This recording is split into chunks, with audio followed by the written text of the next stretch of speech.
বাংলাদেশের সাথে বাণিজ্য বাড়াতে চায় পাকিস্তান। দেশটির বাণিজ্য মন্ত্রী জাম কামাল খানের সাথে বৈঠক শেষে কথা জানান বাণিজ্য উপদেষ্টা শেখ বশির উদ্দিন। এ লক্ষ্যে ট্রেড ইনভেস্টমেন্ট কমিশনকে আরও কার্যকর করা হবে বলে জানান তিনি। উপদেষ্টা বলেন, জনস্বার্থে যে কোনো দেশের সাথে সম্পর্ক বাড়াবে বাংলাদেশ। এতে অন্য কোনো দেশ নাখোশ হবে কিনা সে বিবেচনা করছে না সরকার। 4 দিনের সফরে বুধবার বাংলাদেশে আসেন পাকিস্তানের বাণিজ্য মন্ত্রী। এই সফরে বেশ কয়েকটি সমঝোতা চুক্তি হবার কথা রয়েছে।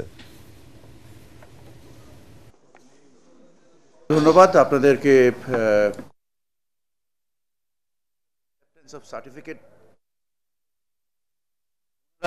সকল বিষয়ে আমাদের সাথে একমত পোষণ করেছেন এবং আমাদের এই কমিশনে এই বিষয়গুলোকে প্রাসঙ্গিকভাবে উত্থাপন করে এর প্রয়োগ কৌশল নির্ধারণের জন্য ওনারা একমত হয়েছেন।